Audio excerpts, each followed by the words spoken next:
অঙ্গসেনার তৃতীয় রঙ্গ রথযাত্রা উৎসব এবং সকলকে স্বাগত। গত বছর আমরা শ্রীমদ্ভগবদ্ গীতার সেই পরম পবিত্র অধ্যায় শ্রবণ করেছিলাম, যেখানে অধর্মের বিনাশ ও ধর্ম প্রতিষ্ঠার জন্য ভগবান শ্রীকৃষ্ণের শুভ আবির্ভাব, কারাগৃহে তার অলৌকিক জন্মলীলা এবং পিতা বাসুদেবের দ্বারা গোকুল ধামে নন্দ যশোদার গৃহে তার গমন লীলার অমৃত কথা বর্ণিত হয়েছে। আজ এই পূর্ণ স্মৃতিকে হৃদয়ে স্মরণ করে, হৃদয়ে ধারণ করে, শ্রী গুরু ও ভগবানের চরণে প্রণাম নিবেদন করে শ্রীমদ্ভগবতের নতুন অধ্যায়ের পাঠ আরম্ভ করতে চলেছি।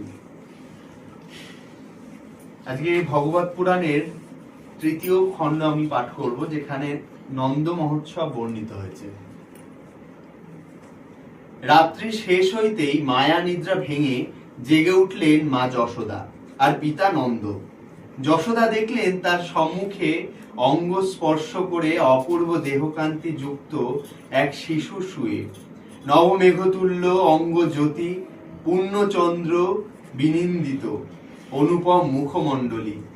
নিমেষে নয়নে সেই শিশুর মুখপানে তাকিয়ে রইলেন পুত্র গর্বে গর্বিণী যশোদা।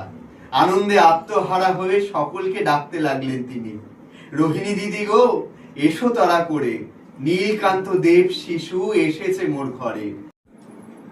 আমাদের ছোট্ট সদস্য অমিতজিৎকে ডেকে নিচ্ছি একটি নৃত্য পরিবেশনের জন্য।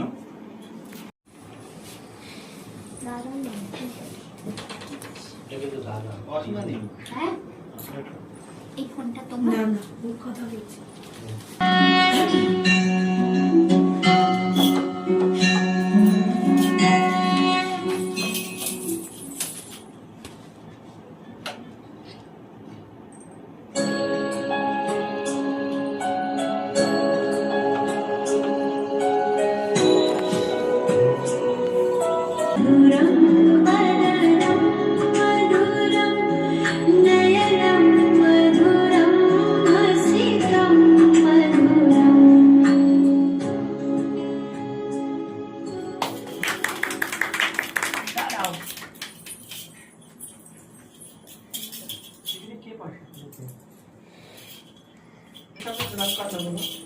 নৃত্য পরিবেশন দেখলাম অমিতজিতে।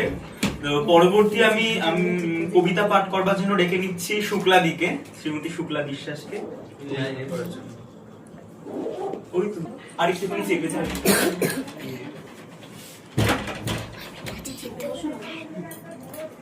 ওইখান থেকে টুলটা সরিয়ে দে।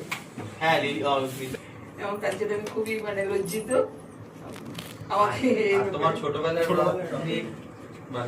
ছোটবেলায় রথ বলতে তো রথের মেলায় আসতাম, বঙ্কিমচন্দ্রের এখানে যে রথটা হতো সেই রথে আসতাম বাবার সঙ্গে। এখনো হয়? হ্যাঁ, বাবার সঙ্গে আসতাম, এসে রথে ঘুরতাম। তারপর যখন একটু বড় হলাম কলেজ লাইফে, তখন বন্ধু বান্ধবদের সঙ্গে এসে হুল্লোড়, ফুচকা খাওয়া, এ করা, নাগরদোলায় চড়া, এই সমস্ত করতাম। বন্ধুদের সঙ্গে খুব এনজয় করতাম আর কি। বাবার সঙ্গে তো আর অতটা করা যেত না, বাবার সঙ্গে হাত ধরে ধরে ঘুরতাম, এটা কিনবো ওটা কিনবো বায়না করতাম, এই পর্যন্তই। ধন্যবাদ শুক্লাদিকে। শুক্লাদি তার ছোটবেলার রথের স্মৃতি আমাদের সাথে বললেন। তো এবার ছোট্ট সদস্য আমনের থেকে আমরা একটা রাগ শুনে নেব।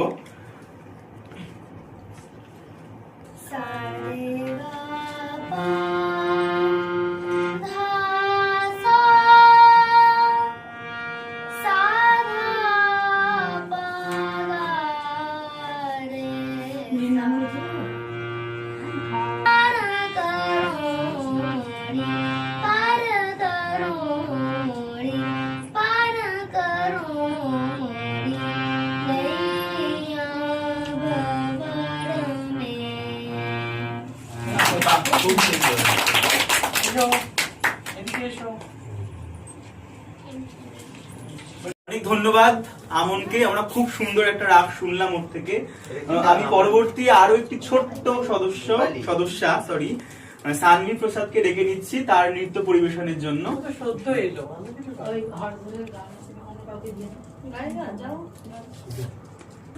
আমি অসীমা দিকে ডেকে নিচ্ছি তার কবিতা পাঠ করার জন্য।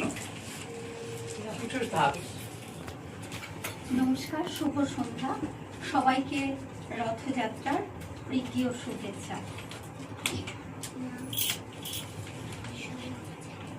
পুরীর রথ ও মহাপ্রভুর আখ্যান। উত্তম দাস। টানা 3 দিন চোখের পাতা এক করেননি মহাপ্রভু। বঙ্গদেশ থেকে নিত্যানন্দ অদ্বৈত আচার্য এসেছেন, বললেন বিষ্ণু বিষ্ণু বিষ্ণু বিষ্ণু। নবদ্বীপে বিষ্ণুপ্রিয়া স্পষ্ট শুনলেন সে ডাক। চৌঠা আষাঢ়ের আকাশে আর বৃষ্টি নেই, পূবের সমুদ্র ঝকমকিয়ে উঠেছেন সূর্যদেব, অথচ সমগ্র নীলাচল ঘুমিয়ে আছে গভীর কাল রাতে। মহাপ্রভু বিলীন হলেন, মহাপ্রভু বিলীন হলেন।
অনেক ধন্যবাদ অসীমাদিকে, সুন্দর একটি পাঠ করলেন। পরবর্তী আমি সঙ্গীত পরিবেশনের জন্য ডেকে নিচ্ছি হার্সাল প্রসাদকে।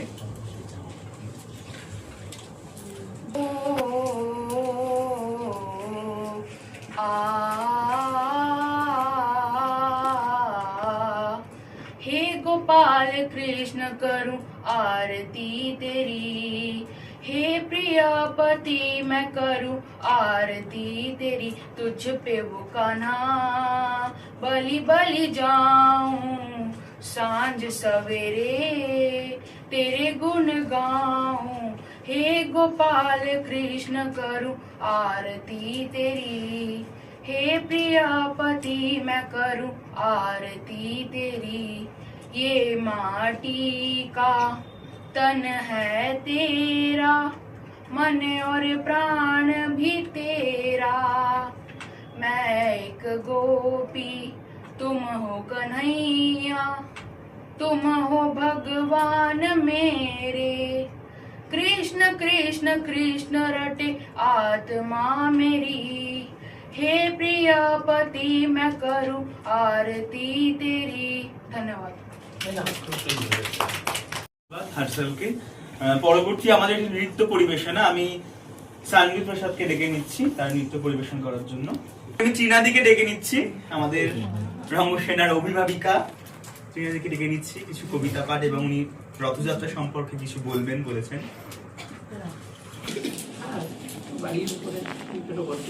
রথযাত্রা লোকারণ্য মহা ধুমধাম, ভক্তেরা লুটায়ে পথে করিছে প্রণাম। পদ ভাবে আমি দেব, রথ ভাবে আমি, মূর্তি ভাবে আমি দেব, হাসে অন্তর্যামী। আজ রথযাত্রা হিন্দুদের অন্যতম উৎসব। শুধু ভারত নয়, বাংলাদেশ, নেপাল, শ্রীলঙ্কায় মহা সমারোহে পালিত হয় এই রথযাত্রা।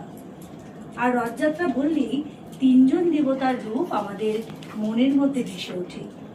নন্দীঘোষ রথে আসীন দেব জগন্নাথ, তালধ্বজ রথে বলভদ্রদেব, আর দর্পদলনে দেবী সুভদ্রা।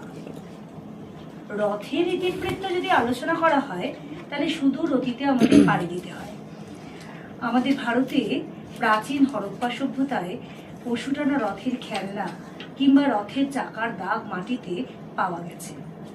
মেসোপটেমিয়ায় মানুষ মনে করতেন যে সূর্য দেবতা, তার নাম হচ্ছে সামাস, তিনি রথে করে আকাশের একদিক থেকে আর একদিকে চলে যেতেন। মিশর গ্রিক সভ্যতাতেও রথের উল্লেখ আছে। তবে রথকে আধুনিক পৃথিবীতে বিখ্যাত করেছেন যিনি, তিনি দেব জগন্নাথ। জয় প্রভু জগন্নাথ দেব। মহাভারতে অর্জুনের রথের সারথী স্বয়ং শ্রীকৃষ্ণ, আর ধ্বজাধারী বীর হনুমান। আর রামায়ণে রামচন্দ্র কিন্তু ইন্দ্রদেবের রথ চড়েই রাবণকে পরাজিত করেছেন এবং রাবণের কাছ থেকে পুষ্পক রথ তিনি নিয়ে এসে কুবেরকে আবার ফিরিয়ে দিয়েছেন। বাংলায় রথযাত্রা শ্রী চৈতন্যের হাত ধরে, মহিষীর রথের মধ্য দিয়ে এর সূচনা। গুপ্তিপাড়া রথ, কাঁঠালপাড়ার বঙ্কিমচন্দ্রের রথ, সেই রথের চাকা এগিয়ে চলেছে ইতিহাসের পথ ধরে সামনের দিকে, বর্তমান, অতীত থেকে ভবিষ্যতের দিকে। আজ আর ইতিহাস নয়, একটা ছোট্ট কবিতার মধ্যে দিয়ে আমি রথযাত্রার কথা বলছি। রথযাত্রা কলমে হচ্ছে মুনমুন বসু। উঠল বেজে শঙ্খধ্বনি, পড়ল রথে টান, আকাশ বাতাস মুখর হলো প্রভুর জয়গান। রাজার বেশে চলল প্রভু, রাজার বেশে চলল প্রভু, মাসির বাড়ির পথে। সোনার বরণ শ্রীহরি যায় চন্দন পুষ্পরথে। ভক্তরা সব উলুধ্বনি পুষ্প বৃষ্টি করে, প্রভুর নাম জয়গান গায় আনন্দ অশ্রু ঝরে। হাজার খুশির রথের মেলায় প্রভুর টানে ফেরা, আষাঢ় মাসের রথযাত্রা সব উৎসবের সেরা। হরির নামে মুগ্ধ বাতাস, হৃদয় মনোহর, পদ্মলোচন প্রভু আমার, আত্মাতে তার ঘর। জয়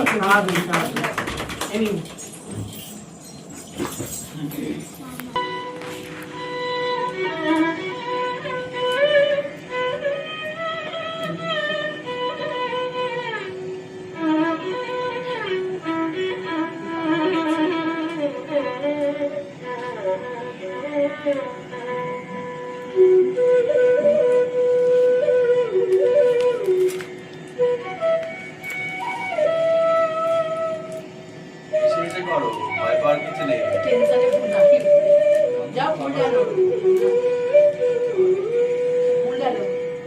तारित झं तझं तरिता तदिमित किट तक तक तदिगिण तारित झं तझं तरिता तदिमित किट तक तक तदिगिण तारित झं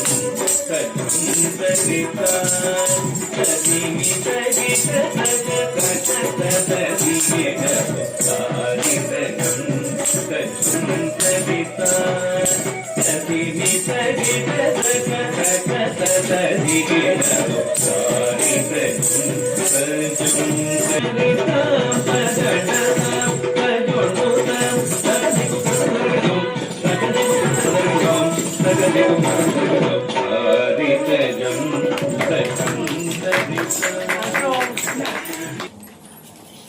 কি আর বলি, শুভ রথযাত্রা। আজ আমাদের তৃতীয় রঙ্গ রথযাত্রা উৎসব এবং এই উৎসবে দিগ্ভৌমিক সৌদীপ দত্তের ব্যবস্থাপনায় অনুষ্ঠিত হচ্ছে। যেমন দেখতে পাচ্ছেন তেমনই আয়োজকদের অবস্থা, ব্যবস্থাপকদের। তো যাই হোক, তবু ওরা চেষ্টা করছে, তো যদি ওরা দায়িত্ব না নেয় তাহলে হয়তো বন্ধ হয়ে যাবে। সেই জন্যই ওরা দায়িত্ব, জ্ঞানহীনতার সাথেই দায়িত্ব নিচ্ছে। তবু দিন নিচ্ছে, এটাই আমার এবং রঙ্গসেনার ভাগ্য ভালো যে তবু তো একটা অনুষ্ঠান হচ্ছে, যেমন করেই হোক মেজে কষে তবু হোক। হয়তো এটা এই উৎসবের যে আয়োজন 3 বছর আগে ছেলে মানুষের সাথেই আমরা নিয়েছিলাম, আমরা নিইনি, দিগ্ভৌমিক আমাদের সাধারণ সম্পাদকেরই ছিল যে এই উৎসব হবে। তাই এই উৎসব আমরা প্রতি বছর 2 দিন করি, পূর্ণ রথযাত্রার দিন করি আর পূর্ণ যাত্রার দিন করি। তো 2 বছর পর্যন্ত, গত বছরও খুব ভালোভাবে হয়েছিল, এই বছরও ভালোভাবে হওয়ার চেষ্টায় আমরা আছি। তো আমাকে একটু আগেই বলছিল আমি তাহলে ওপরে বাড়ি চলে যাই, বললাম যে হ্যাঁ যেতেই পারো, বাড়ি যখন ওপরেই। তখন যাওয়া যেতেই পারে, কিন্তু কিছু কিছু মানুষ মুখ মোছাতে চলে যেতে পারে না। তো আপনারা সবাই এসেছেন, জগন্নাথ দেবের রথযাত্রা হয়েছে, অনুষ্ঠান চলছে, আরো কিছু অনুষ্ঠান রয়েছে, সঞ্চালকও ঠিক করে জানে না হয়তো। আমাদের একটি নাটক রয়েছে, আমাদের কালচারাল সেক্রেটারি উৎসাহে সেই নাটকটি অনুষ্ঠিত হবে আজকে। তো ধন্যবাদ আমাদের সাংস্কৃতিক সম্পাদককে এই উদ্যোগ নেওয়ার জন্য। আর আমি দু চার কথা কি বলবো, আমাদের দু চার কথা হচ্ছে যে আগামী 24শে জুলাই আবার উল্টো রথযাত্রা রয়েছে, এবং সেদিনকের অনুষ্ঠানের দায়িত্বে রয়েছেন অসীমা দি এবং সুস্মিতা। আমি আশা রাখবো যে আজকের মতো যে ত্রুটিগুলো আছে সেগুলো যেন না হয়, এবং প্রত্যেকে কিছু না কিছু বলুন বা কিছু নিজেদের স্মৃতি চালনা করতে পারেন। রথযাত্রা তো আমাদের ছোটবেলার, বিশেষ করে প্রত্যেকের ছোটকে শৈশবে একটা পাঠ। যেমন আমার ছোটবেলায় যদি আমি বলি, আমার মাটির পুতুলের স্টক বাড়তো রথযাত্রায় গিয়ে, কখনো ঝুড়িওয়ালি কিনে নিয়ে আসতাম, কখনো মেম সাহেব, কখনো বাউল বাউলিনী। তো ওগুলো রথের মেলায় গিয়ে, আর আমার মামার বাড়ির একদম পাশ দিয়ে রথ যেত, তো ওই দুদিন মানে রথের দিন এবং উল্টো রথের দিন মামির বাড়িতে গিয়ে ঘুগনি খাওয়া। এবং আমার যত ভাই বোন আছে, আমাদের ভাই বোনদের মধ্যে একই ইয়ারে কাছাকাছি 4-5 জন ছিল। তো আমার মাস্তুতো ভাই, মামাতো বোন, আমি এক বয়সী। তো আমাদের মনে হতো, আমার এখনো মনে আছে, রথের বেলা যেদিন যেতাম বিকালবেলা দুপুরবেলার দিকে, তো খুব হাসি খুশি শুরু হতো, শেষটা হতো ঝগড়াঝাটি দিয়ে। এ ওকে খিমচে দিয়েছে, ও চুলের মুঠি টেনে দিয়েছে, নিয়ে যে যার 3টে চেয়ারে 3 জনে বসে থাকতাম, তারপরে বাবা মায়ের হাত ধরে বাড়ি চলে আসতাম। মানে শেষটা হতো মারপিট দিয়ে। কিন্তু তাও প্রতি বছর আমরা যেতাম, ওই জিলিপির লোক, পাঁপড় ভাজার লোক, মাটির পুতুলের লোক। তখন তো আমাদের অত খেলনা গাড়ির বিষয় ছিল না, গাড়ি জিনিসটা আমাদের শৈশবে ছিল না। ছিল হয়তো খুব যারা বড়লোক মানুষ ছিলেন তাদের ছিল, কিন্তু আমাদের ছিল ওই মাটির ঢেলাগুলোই, কৃষ্ণনগরের, তো ওগুলো ট্যাপাটেপি, নানা রকম এইগুলো কেনাকাটা ছিল। এই আমি যখন চাকরি করে তারপরে এই নৈহাটিতে এসেছি, তখন এই বঙ্কিমের কাঁঠালপাড়ার যেনাদি বললেন, কাঁঠালপাড়ার যে রথযাত্রা, ওখানে গিয়ে আমার সেই ফ্লেভারটা আমি অনেকদিন পর পেয়েছিলাম। আমরা মাঝে মাঝেই যাই রুটি আনতে গেলে, টুক করে ব্রিজটা পেরিয়ে ওই কাঁঠালপাড়াতে যাই, এবং ওখানে বেশ মজা করে আমরা করি, মানে খাওয়া দাওয়া হয়, খুব মজা হয়। এটাই বলা। তো খুব ভালো লেগেছো তুমি, হাবড়ে গেছে। বসো, এই চুলটায় বসো। ঠিক আছে, ধন্যবাদ, সবাই মজা করি।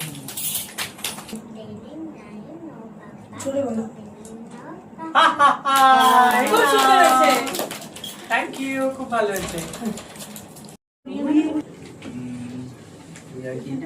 তবে একটা ছোট কবিতাই পড়ি, ছোট কবিতা পড়ে শোনাই, যেটা অবশ্য আমি শুক্লাদিকেই পাঠিয়েছিলাম, শুক্লাদি সেটা পড়ে আসতে পারেনি, সেটাই আমি পড়ি। কুমুদরঞ্জন মল্লিকের লেখা চণ্ডালী। বৃদ্ধ খঞ্জ চণ্ডালী এক শ্রীমুখ দেখিতে রথ একাকিনী যায়, চলে ধীরি ধীরি মেদিনীপুরের পথে। দিবসে যে শুধু হাঁটে 1 ক্রোশ, তাহার একই গোদায় গৃহ হতে দূর 100 ক্রোশ পুরীধাম যেতে চায়। দলে দলে চলে পুরীর যাত্রী, খোঁজ করে কেবাকার, সেই সবাকার পিছু পড়ে থাকে, চলিতে পারে না আর। রথযাত্রার যবে শুধু আর 2 দিন বাকি, বহু কষ্টে সে পৌঁছেছিল সাঁঝে 80 কটকের কাছে। কোথা যাবে বুড়ি? পথিক জনেক শুধুলো সেখানে তারে। বৃদ্ধ বলিল, চলিয়াছি বাবা, চাঁদ মুখ দেখিবারে। ঈষৎ হাসিয়া কহিল সে জনে, কেমনে পারিবি বুড়ি? রাত পোহালে যে কাল রথ খেপি, দেখবি কেমন করি? শুনি চণ্ডালী রুশিয়া বলিল, বাকি যে এখনো পথ, কি বলিছ তুমি? রাত পোহালে কেমনে চলিবে রথ? হাসিয়া পথিক বলিল, তাই তো, চল তাড়াতাড়ি চল, তাড়াতাড়ি চল তুই। খেপি যদি না যাইবি সেথা, রথকে টানবি বলে। ঘুমাইল বুড়ি। রজনী প্রভাতে উঠে বলে, চল যাই। দু পা তাহার বেদনা জড়িত উঠিতে শকিত নাই, আড়ষ্ট ব্যথা পারে না নড়িতে, তবু দিয়া হামাগুড়ি রথে দেখিবে শ্রীমুখ বলিয়া চলিতে লাগিল বুড়ি। ভক্ত কত না জুটেছে ত্রিধামে, রথযাত্রা যে আজি, কাঙালের হরি উঠেছে রথে অভিনব বেশে সাজি। এক অঘটন কি হলো আজ, চলে না দেবের রথ, অযুত ভক্ত টানে রশি ধরি করমর্দহীন পথ। জুড়িল হস্তি তবু যে গো রথ তেমিনি রহিল স্থির, ভাবনা ব্যাকুল প্রধান পাণ্ডা ঝড়ে নয়নে নীর। ধুলার মাঝারে লুটিয়া পাণ্ডা জানিতে পারিল ধ্যানে, প্রবল ভক্ত কে এ রথের পশ্চাৎ দিকে টানে। যাবত না ছোঁয়া সম্মুখের রাশি সূচি করতলে তার, হাজার হস্তি রথের চক্র নড়াতে নাড়িবে আর। বাহির হইল পাণ্ডার দল ভক্ত অন্বেষণে। বিশ্বকবি রবীন্দ্রনাথ ঠাকুরের লেখা কবিতা প্রথম পূজা। ত্রিলোকেশ্বরের মন্দির, লোকে বলে স্বয়ং বিশ্বকর্মা তার ভিত পত্তন করেছিলেন কোন মান্ধাতার আমলে। স্বয়ং হনুমান এনেছিলেন তার পাথর বহন করে। ইতিহাসের পণ্ডিত বলেন এ মন্দির কিরাত জাতের গড়া।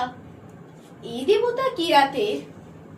একদা যখন ক্ষত্রিয় রাজা জয় করলেন দেশ, দেউলের আঙিনা পূজারীদের রক্তে গেল ভেসে।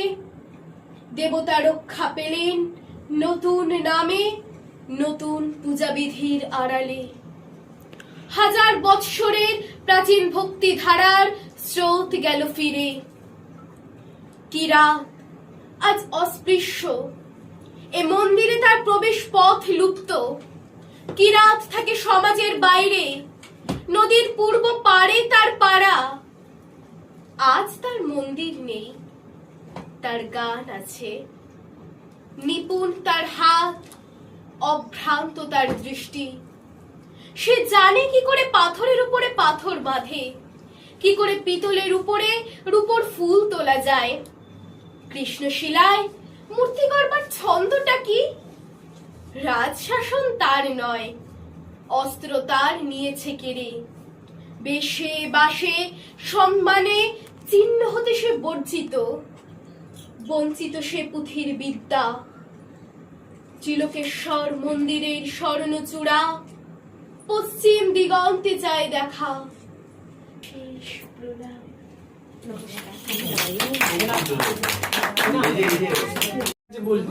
আচ্ছা শুরু করো। ओ कान्हा अब तो मुरली की मधुर सुना दो तान। ओ कान्हा अब तो मुरली की मधुर सुना दो तान।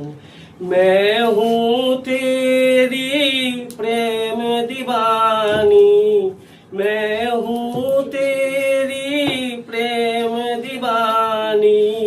मुझको तू पहचान,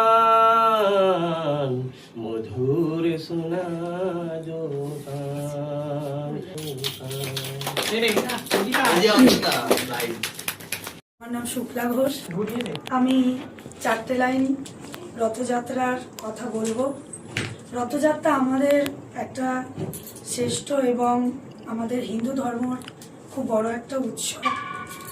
এই দিনটা আমরা বছরে অপেক্ষা করে থাকি যে কবে আমাদের রথযাত্রা হবে, আমরা আনন্দ করব।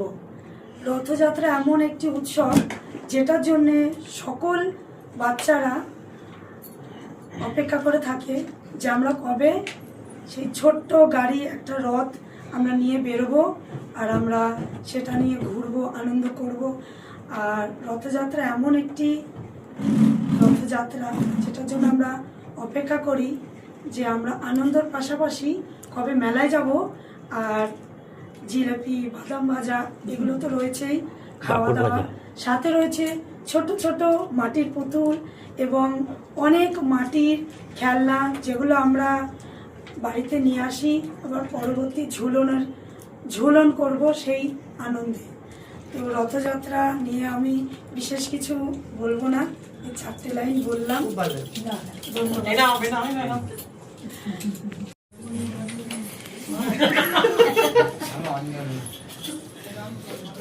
আচ্ছা, শুভ রথযাত্রা সকলকে। তো আমাকে বলেছিল নাচ করতে, তো প্রিপারেশন মানে কাল রাতেই আমাকে জানিয়েছিল ফোনে, তো প্রিপারেশন নেওয়া ছিল না বলে আমি ওটাকে একদম মিথ্যে কথা বলবি না, অনেকদিন আগে নাচ করার কথা বলবি। কালকে রাত্রে দীপ বলেছে আমাকে ফোন করে, যাই হোক, কালকে আমরা- আসছে ফুলের থোকা, সাজবে পরিবেশটা। ধন্যবাদ সকলকে আমাকে সহ্য করার জন্য। ধন্যবাদ। পারবে, কেন পারবে না, বলো কেমন লাগছে এখানে এসে? ভালো। কি বলুন? তুমি একটা কবিতা বলো। কবিতা তোমার পড়া থেকে কবিতা বলো একটা। কবিতা বলো। তোমার পাড়ার গরুর বাড়ি, খুব ভালো। খোদাই করা কলসিয়ারি, গাড়ি চালায় বংশী বদন, সঙ্গে দে ভাগনা মদন, হাত চলেছে শুক্রবারে বক্সিগঞ্জে পদ্মা বাড়ি। জিনিসপত্র জিনিসপত্র গুছিয়ে এনে ঠিক আছে, ঠিক আছে, খুব সুন্দর হয়েছে। আচ্ছা, এবার আমরা ডেকে নেব আমাদের সকলের প্রিয় অনুপকে একটা নৃত্য পরিবেশন করার জন্য। রেডি? চলো। আয় তোরা এদিকে চলে আসতে পারিস। থাক এখন না আর।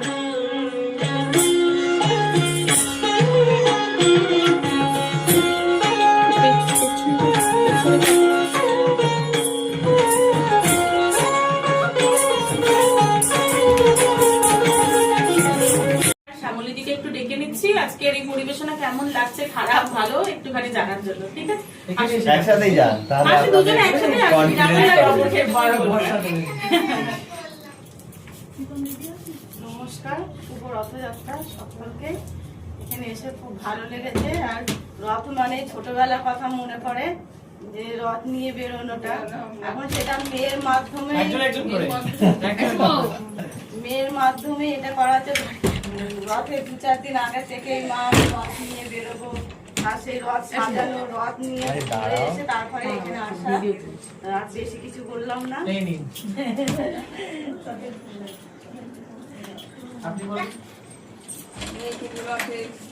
মা রথটা টানবে তো? হ্যাঁ, অবশ্যই টানবে। মেয়েকে রথ কিনে দেওয়া হলো, বাবার সঙ্গে গেল, রথ নিয়ে আসলো, রথ সাজিয়ে মেয়েকে নিয়ে আরো সব পাড়ার বাচ্চা কাচ্চা নিয়ে রথে নিয়ে বেরোলাম। তারপরে আবার আমার বোনের বাড়িতে আসলাম। তারপর ওর দিদির সাথে আমার রথের দিদি প্রোগ্রামে আছে, আমাকেও নিয়ে চলো, চলো ওকে নিয়ে ঘুরে আসি। আগে জানলাম কত কবিতা মুখস্থ করেই আনতাম। তাও কত সুন্দর জানিয়ে আমি কিছু বলছি, যেটা হচ্ছে যে আমাদের একটা ছোটবেলায় আমরা কিভাবে রথ মানে মানে দিনটা এলে কিভাবে তার আগে থেকে প্রস্তুতি চলতো, মানে কিভাবে আমরা আনন্দ মানে করতাম বা প্রস্তুতি দিতাম, সেটাই আমি একটু শেয়ার করছি। আর আজকে সেই দিনটাই আসার পরে সেটাই শেয়ার করছি। কেননা আজকে আবার যে রথের দিনটা এসছে, আবার সেই স্মৃতিতে ফিরে গেছি। কেননা তখন বাবার জন্য পথ চেয়ে বসে থাকতাম, বাবা কখন সময় পাবে রথটাকে রেডি করে দেবে, তারপরে কাগজ লাগিয়ে দেবে। ঘুড়ির কাগজ তখন মেনলি আমরা ব্যবহার করতাম, দামি কাগজ তখন দিতাম না, ঘুড়ির কাগজ ভালো করে। তারপরে মাকে দিয়ে আঠা বানানো, আঠা দিয়ে গরম করে দেওয়া, লাগানো হবে, চিকলি তৈরি করা, এইসব করে যখন রথের দিন আসতো, রথের দিন এসে তারপরে বাবা গাছ ফাছ লাগিয়ে দিত। এবারে বেরোনোর সময় টেনশন, কখন বৃষ্টি এসে যাবে, এত সুন্দর করে রথ সাজানো হলো, এত সুন্দরভাবে অ্যারেঞ্জ করা হলো, অথচ আমি বেরোতেই না পারলে মাটি। আর মাসির বাড়ি হতো, পাশের বাড়িতে বন্ধুর বাড়ি, সেটা হতো মাসির বাড়ি। কিন্তু মাসির বাড়িতে পাঠিয়েও আমাদের শান্তি হতো না, যে আমার রথটা ওর বাড়িতে রয়েছে, কবে আবার নিয়ে আসবো। তখন মনে হতো আজকে মানে দিচ্ছি, মানে প্রাণটা পড়ে আছে ওইখানে, ওই রথটা যে ওর বাড়িতে রেখেছি, কতক্ষণ ওর বাড়ি থেকে নিয়ে চলে আসবো। ওই 1 সপ্তাহ আমাদের ধৈর্য ধরতো না। যাকে তবুও আমরা এই মাসির বাড়িতে পৌঁছানো মানে বন্ধুর বাড়িতে থাকতো, আবার 1 সপ্তাহ বাদে উল্টো রথে আবার ওই করে আনা হতো। এই তারপরে পাঁপড় ভাজা, জিলিপি, চপ এইসব খাওয়া হতো। আজকে আবার সেই দিনটা এসেছে, এখন সেই উৎসবটা অন্যভাবে চেঞ্জ হয়েছে, কিন্তু এখন আমার ছেলেরা করছে বা আমাদের ছেলেরা করছে এইসব। আর এখন আমরা এইভাবে আজকে রথের দিন আনন্দ অনুষ্ঠানের মাধ্যমে, নাচ গানের মাধ্যমে এনজয় করছি। সবাইকে আজকের দিনে সবাইকে শুভেচ্ছা জানিয়ে ছেলেরা বন্ধু কাজল ভ্রমরারে কোন দিন আসিবেন বন্ধু, কয়া যাও রে ও প্রীতম पश्यतः उद्धृत्ता खड्गं चित्सहेद कर्णनाशं महाबलः।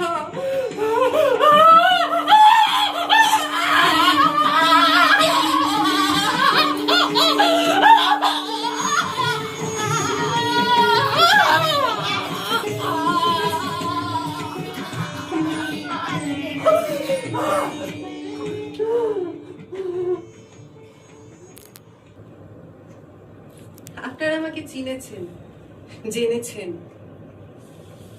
যেমনটি করে চিনিয়েছেন মহর্ষি বাল্মীকি। তিনি আমার নাম দিলেন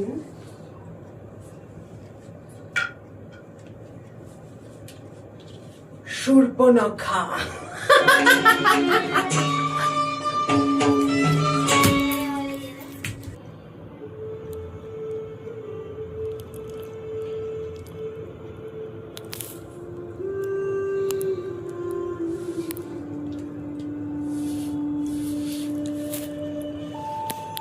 এখন ফাল্গুন মাস, প্রকৃতি বড় সুন্দর, বড় মোহময়।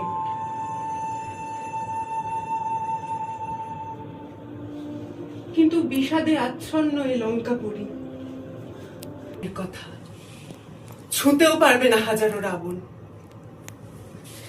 আর সেই সীতাকে বিনা দোষে গর্ভবতী অবস্থায় নির্বাসনে পাঠালেন আপনি।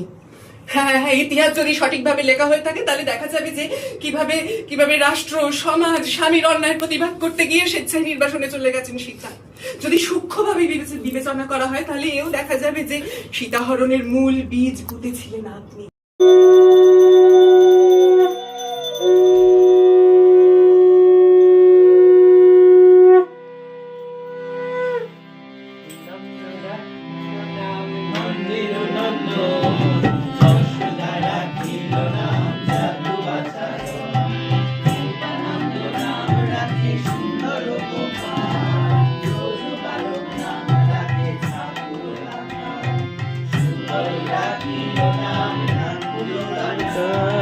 सीतम राखिलो नाम राखल राजा भाई, नीचे नाम राखे जतेक गोपिनी, कालो सोना नाम राखे राधा विनोदिनी, उपजा राखिलो नाम पतित पावनी, बल नाम राखे